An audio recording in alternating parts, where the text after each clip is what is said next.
उत्तर प्रदेश के मुख्यमंत्री योगी आदित्यनाथ ने मेरठ में सलौली गांव में की विशाल जनसभा।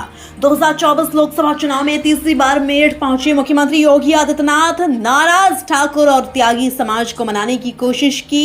मेरठ की धरती को नमन करते हुए अपना संबोधन किया शुरू। मेरठ हापुड़ लोकसभा सीट के प्रत्याशी अरुण गोविल के लिए वोट की अपील की।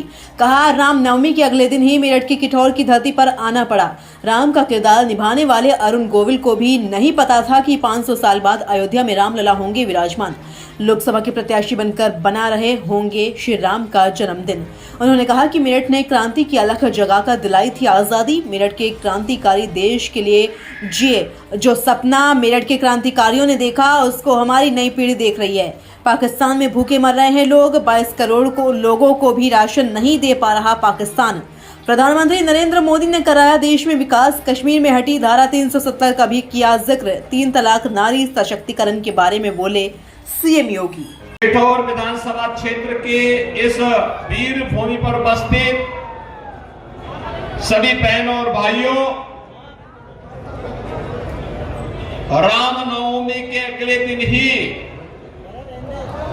मुझे इस किठौर की भूमि पर आना पड़ा है।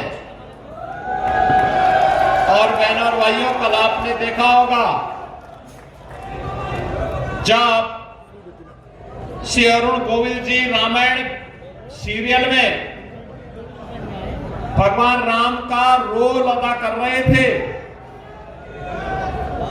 और उस रोल के माध्यम से कलयुग में भी भगवान राम के चित्रण को जीवंत कर रहे थे। उस समय उनको भी नहीं पता रहा होगा कि एक दिन रामलला अपनी जन्मभूमि पर अपना जन्मोत्सव मनाएंगे। और क्या संजोग है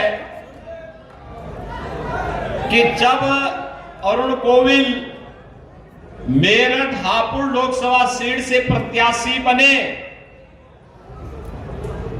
उसी वर्ष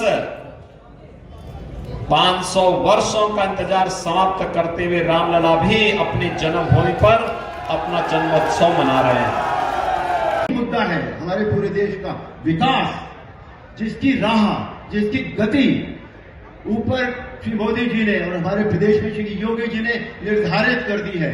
विकास एक प्रक्रिया है, वो कहीं भी खत्म नहीं होता, कहीं भी रुकती नहीं है वो। तो जितना मेरठ और हापुड़ लोकसभा में काम हुआ है उसको आगे बढ़ाना वो मेरी जिम्मेदारी है। तो इसलिए ये मुद्दे की बात करना कोई, मुझे नहीं लगता कि इस समय ये समय है। तो वापस आऊंगा तो आपके साथ आपकी जो भी परेशानियां होंगी, जो भी बात होगी, उसको मैं पूरा ध्यान रखूंगा और अपनी सक्षमता के साथ, अपनी योग्यता के साथ उन्हें हल करने की पूरी कोशिश करूंगा। और अंत में एक बात और, केवल एक बात और कहना चाहूंगा। रामायण में एक चौपाई रामायण की सबसे ज्यादा प्रसिद्ध है, रघुकुल रीति सदा चली आई, प्राण जाए पर वचन न जाए। ये मेरा वचन है आपके लिए। मैं यहां का हूं, यहीं रहूंगा। ये मेरी जन्मभूमि है और अब मैं इसे कर्मभूमि बनाने का आप सबको वचन देता हूं। भारत माता की वंदे